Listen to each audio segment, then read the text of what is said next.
மலாய்க்காரர்களை ஒருங்கிணைக்க வேண்டும் என முன்னாள் பிரதமர் டாக்டர் மகாதீர் முகமது தெரிவித்திருப்பதை தாம் ஏற்றுக்கொண்டாலும், மகாதீரை நம்ப முடியாது என்று அம்னோ இளைஞர் பிரிவு தலைவர் டாக்டர் அக்மல் சலே தெரிவித்துள்ளார். மலேசியாவில் மலாய்க்காரர்களின் உரிமையும் வாழ்வாதாரமும் காக்கப்பட வேண்டும் என்பதை அம்னோ முழுமையாக ஏற்கிறது என்றாலும், அதற்காக மகாதீர் போன்றவர்களின் தலைமையின் கீழ் அம்னோவும் ஒருங்கிணைவது அவசியம் அற்றதாக கருதுவதாக டாக்டர் அக்மல் சலே தெரிவித்துள்ளார். உண்மையில் மலாய்க்காரர்களின் ஒற்றுமையை வலுப்படுத்த வேண்டும் என்றாலும், மகாதீரிடம் ஆட்சியும் அதிகாரமும் இருந்த போதே இதை செய்திருக்கலாம் என்று அவர் குறிப்பிட்டார். மகாதீர் அம்னோவுக்கு செய்ததை இன்னும் அம்னோக்காரர்கள் மறக்கவில்லை என்று சுட்டிக்காட்டிய அவர், ஆனாலும் மலாய்க்காரர்களை ஒருங்கிணைக்க நினைக்கும் மகாதீருக்கு நல்வாழ்த்தை மட்டும் தாம் தெரிவித்துக் கொள்வதாக அவர் கூறினார். எனினும் மகாதீரை இனி நம்ப முடியாது என்று அவர் உறுதியாக தெரிவித்தார். அங்கீகரிக்கப்படாத மருந்துகளையும் அழகு சாதன பொருட்களையும் விற்பனை செய்து வந்த இருவரை எல்லை பாதுகாப்பு கடத்தல் பிரிவு சிறப்பு படையான பிஜிஏ கைது செய்துள்ளது. பினாங்கு புக்கிட் மெத்தாஜாம் பகுதியில் நடத்தப்பட்ட சோதனையில் இருவரும் கைது செய்யப்பட்டதாகவும், இருவரில் ஒருவர் சட்டவிரோதமாக மலேசியாவில் தங்கியிருக்கும் வெளிநாட்டு ஆடவர் என்றும் மற்றொருவர் உள்ளூர் ஆடவர் என்றும் தெரிய வந்துள்ளது. கைது செய்யப்பட்ட இருவரும் சுமார் 2 ஆண்டுகளுக்கு மேலாக அங்கீகரிக்கப்படாத சுகாதாரமற்ற மருந்துகளையும், ஒப்பனை திரவங்கள், அழகு சாதன பொருட்கள், பதப்படுத்தப்பட்ட உணவுகளை விற்பனை செய்து வந்திருப்பது முதற்கட்ட விசாரணையில் தெரிய வந்துள்ளது. இச்சோதனையின் மூலமாக 5,59,190 ரிங்கிட் மதிப்பிலான பொருட்கள் பறிமுதல் செய்யப்பட்டிருப்பதாக பிஜிஏ சிறப்பு படையின் உதவி இயக்குநர் ஷாரும் ஹகிம் தெரிவித்தார். மலாய்க்காரர்களை ஒன்றிணைக்கும் டாக்டர் மகாதீரின் புதிய தளத்தை பாஸ் கட்சியின் துணை தலைவர் துவான் இப்ராஹிம் துவான்மான் ஆதரித்துள்ளார். அரசியல் கட்சிகளின் பெருக்கம் சமூகத்திற்குள் ஒற்றுமை இன்மைக்கு முக்கிய காரணங்களில் ஒன்றாகும் என்று அவர் கூறினார். ஜனநாயக அமைப்பு பல அரசியல் கட்சிகளை உருவாக்க அனுமதித்துள்ளதாகவும், எனவே மலாய்க்காரர்களை ஒன்றிணைக்க அறிவுஜீவிகள், பெருநிறுவன பிரமுகர்கள், அரசியல்வாதிகள் மற்றும் மத அறிஞர்களை உள்ளடக்கிய ஒரு பெரிய கூட்டணி தேவை என்றும் அவர் கூறினார். அனைத்து பிரிவுகளும் இந்த புதிய தளத்தை ஆதரிக்க வேண்டும் என்றும், மலாய் ஆதிக்கம் செலுத்தும் கட்சிகளின் பெருக்கம் பிளவுக்கு ஒரு காரணமாக கருதப்படுகிறது என்றும் அவர் கூறினார். மேலும் ஜனநாயகம் அதை அனுமதிப்பதால் இதை கட்டுப்படுத்துவது கடினம் என்றும் அவர் குறிப்பிட்டுள்ளார். மலாய் சார்ந்த அனைத்து கட்சிகளும் சமூகத்தின் எதிர்காலத்தை பாதுகாக்க ஒரு தளமாக ஒரே குடையின் கீழ் வர வேண்டும் என்று அவர் கூறினார். தம்மை பொறுத்தவரை பரிகாத்தான் நேஷனல் என்பது கட்சிகளின் கூட்டணி என்றும், ஆனால் இந்த புதிய தளம் அதிலிருந்து வேறுபட்டது என்றும் அவர் தெரிவித்தார். நேற்று தொடங்கிய ஹரிரயா ஐடிலகா விடுமுறையில் மேற்கொள்ளப்பட்ட போக்குவரத்து பாதுகாப்பு சோதனையில் பல்வேறு குற்றங்களுக்காக 8 சொகுசு கார்களும், ஒரு லாரி உட்பட மொத்தம் 25 வாகனங்கள் பறிமுதல் செய்யப்பட்டிருப்பதாக திரங்கானு மாநில போக்குவரத்து குற்றப்புலனாய்வு துறையின் இயக்குநர் முகமது ஜம்ரி சமியூன் தெரிவித்தார். நேற்று தொடங்கிய இச்சோதனை திரங்கானுவின் எல்லை பகுதிகளை கடந்து மற்ற மாநிலங்களுக்கு பயணிக்கும் 606 வாகனங்கள் மீது மேற்கொள்ளப்பட்டதாக முகமது ஜம்ரி சமியோன் கூறினார். வாகன உரிமம் இல்லாதது, காப்புரிமம் இல்லாதது, அதிவேகமாக வாகனத்தை செலுத்தியது என போக்குவரத்து விதிகளை மீறிய குற்றங்களுக்காக 529 வாகனங்களுக்கு மொத்தம் 746 சம்மன்கள் வழங்கப்பட்டிருப்பதாக அவர் கூறினார். இச்சோதனையின் போது பாதுகாப்பற்ற முறையில் 30 வயது ஆடவர் ஓட்டி வந்த கார்கோ லாரியை காலனெரு சாலையில் தடுத்து வைத்ததாகவும், ஹம்மர், பிஜியோட், லேண்ட் ரோவர் என 8 சொகுசு வாகனங்களையும் பறிமுதல் செய்துள்ளதாகவும் ஜம்ரி சமியோன் தெரிவித்தார். அலோர் ஸ்டார் வடக்கு தெற்கு விரைவு சாலையில் தெற்கு நோக்கி செல்லும் பாதையில் கிலோமீட்டர் 49.4 2 மோட்டார் சைக்கிள்கள் மற்றும் ஒரு கார் மோதிய விபத்தில் 3 மாணவர்கள் பலியாகினர்.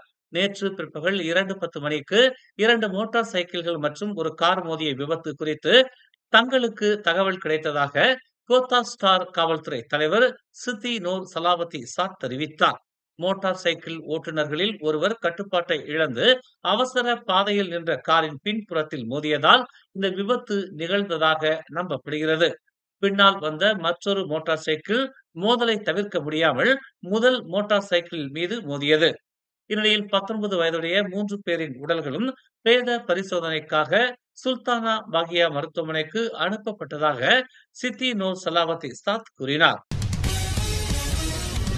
கோலாலம்பூரில் கடந்த செவ்வாய்க்கிழமை மேற்கொள்ளப்பட்ட சோதனையின் போது சட்டவிரோத ஹோம் ஸ்டே நடவடிக்கையில் ஈடுபட்ட 13 வெளிநாட்டினர் குடிநுழைவுத்துறை அதிகாரிகளால் கைது செய்யப்பட்டனர்.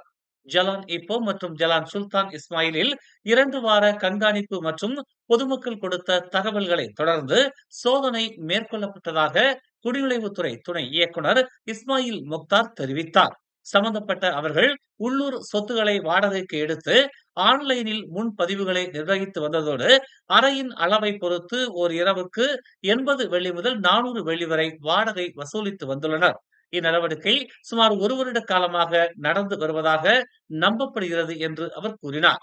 இதனை அடுத்து அவர்களிடமிருந்து குத்தகை ஒப்பந்தங்கள், பாஸ்போர்ட்கள், மடிக்கணினி, மொபைல் போன்கள், விருந்தினர் பதிவுகள், 74,000 வெள்ளி ரொக்கம் மற்றும் 2,160 அமெரிக்க டாலர் ஆகியவற்றையும் அவர்கள் பறிமுதல் செய்தனர். 13 பேரும் மேல் நடவடிக்கைக்காக புத்ராஜியாவில் உள்ள குடிநுழைவுத்துறை தலைமையகத்திற்கு அழைத்துச் செல்லப்பட்டனர். விசாரணைக்கு உதவ 6 மலேசியர்களுக்கும் ஒரு வங்கதேச நபருக்கும் நோட்டீஸ் அனுப்பப்பட்டுள்ளதாக இஸ்மாயில் மேலும் கூறினார். தனது நிர்வாகத்தின் கீழ் உள்ள அனைத்து அங்காடி கடைகள் மற்றும் விற்பனை முகப்பிடங்களில் வெளிநாட்டு தொழிலாளர்களை உதவியாளர்களாக பணி அமர்த்துவதற்கான தடையை மீறும் ஒப்பந்ததாரர்களுக்கு எதிராக நடவடிக்கை மேற்கொள்ளப்படும் என்று கில்லான் அரச மாநகர் மன்றமான MBDK எச்சரித்துள்ளது. எடுக்கப்படும் நடவடிக்கைகளில் கடைகளை வாடகைக்கு எடுத்தவர்களின் ஒப்பந்தத்தை ரத்து செய்வதும் அடங்கும் என்று கில்லான் Dato Bandar Dato Abdul Hamid Hussein தெரிவித்துள்ளார். கில்லானில் உள்ள 800க்கும் மேற்பட்ட கடைகள் வெளிநாட்டினரால் நிர்வகிக்கப்படாமல் இருப்பதை இந்நடவடிக்கை உறுதி செய்யும் என்று அவர் கூறினார். இந்த அமலாக்கம் மாநகர் மன்றத்திற்கு சொந்தமான அல்லது அங்கீகரிக்கப்பட்ட கடைகளுக்கு மட்டுமே பொருந்தும் என்று அவர் கூறினார். சிறிய மூலதனத்துடன் தொழில் தொடங்குபவர்களுக்கு உதவுவதே இந்நடவடிக்கையின் நோக்கம் என்றும் குறைந்த வாடகை மட்டுமே வசூலிக்கப்படுவதாகவும் சுட்டிக்காட்டிய அவர், அவர்களுக்கு தொழிலாளர்கள் தேவைப்பட்டால் பெரிய கடை அல்லது உணவக வளாகங்களில் வணிகத்தை நடத்த வேண்டும் என்று வலியுறுத்தினார். அதனால்தான் உள்ளூர் குடிமக்களுக்கு உதவ வெளிநாட்டு தொழிலாளர்களை பயன்படுத்துவதற்கான தடையை அமல்படுத்துகிறோம் என்று அவர் கூறினார். கில்லான் அரச மாநகர் மன்றம் கடந்த ஜூன் 1ஆம் தேதி முதல் தனது நிர்வாக பகுதியில் உள்ள அனைத்து அங்காடி கடைகளிலும் வெளிநாட்டு தொழிலாளர்களை உதவியாளர்களாக பணியமர்த்துவதற்கு தடை விதித்துள்ளது. மானிய விலையில் கிடைக்கும் திரவ பெட்ரோலிய எரிவாயுவான LPG சிலிண்டர்களை பயன்படுத்துவதற்கான அனுமதி தேவையை ஒத்திவைக்கும் அரசாங்கத்தின் முடிவை உள்ளூர் வணிகர்களை பாதுகாப்பதற்கான சரியான நேரத்தில் எடுக்கப்பட்ட நடவடிக்கை என்று மலேசிய சிறு மற்றும் நடுத்தர நிறுவனங்கள் சங்கமான சமந்தா வரவேற்றுள்ளது. இவை சிறிய நிர்வாக மாற்றங்கள் என்றாலும் அவை வணிக தொடர்ச்சியிலும் மக்களின் வாழ்க்கை செலவினத்திலும் பெரும் தாக்கத்தை ஏற்படுத்துகின்றன என்று அதன் தலைவர் டாக்டர் வில்லியம் இங் தெரிவித்துள்ளார். இந்நடவடிக்கை இல்லாமல் ஆயிரக்கணக்கான சிறு வணிகர்கள் மிகவும் மோசமாக பாதிக்கப்படக்கூடும் என்றும், எனவே அரசாங்கத்தின் இந்த முன்னெச்சரிக்கை அணுகுமுறைக்கு நன்றியை தெரிவித்துக் கொள்வதாகவும் அவர் கூறினார். அம்னோ இளைஞர் பிரிவின் முன்னாள் தலைவர் கைரி ஜமாலுடன் மீண்டும் பதவிக்கு வருவது குறித்து ஊகங்கள் அதிகரித்து வருகின்றன. அரசியல் பார்வையாளர்கள் அவரது மறு பிரவேசம் கட்சியின் தற்போதைய போக்கை மீண்டும் உயிர்ப்பிக்குமா அல்லது சீர்குலைக்குமா என்பது குறித்து இருவேறு கருத்துக்களை முன்வைத்துள்ளனர். சிலர் இது அம்னோவின் பிம்பத்தையும் கவர்ச்சியையும் நவீனப்படுத்த உதவும் என்று நம்புகிறார்கள். மற்றவர்கள் உள் எதிர்ப்பு மற்றும் கட்சி உறுப்பினர்கள் இடையே நீடித்த அவநம்பிக்கை குறித்து எச்சரித்துள்ளனர். இந்த வதந்திகளை கட்சி உணர்வை சோதிக்கவும் அடிமட்ட மக்களின் பதிலை மதிப்பிடவும் தனது ஆதரவாளர்களால் தொடங்கப்பட்ட ஒரு நடவடிக்கை என்று நுசாந்தரா பல்கலைக்கழகத்தின் அரசியல் ஆய்வாளர் பேராசிரியர் டாக்டர் அஸ்மி ஹசான் கருத்து தெரிவித்துள்ளார்.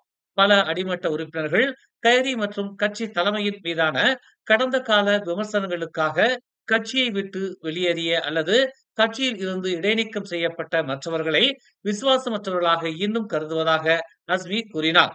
கைரி இன்னும் பிரபலமான நபராகவே இருக்கிறார், குறிப்பாக நகர்ப்புற மற்றும் இளைய வாக்காளர்கள் மத்தியில் என்று அவர் கூறினார்.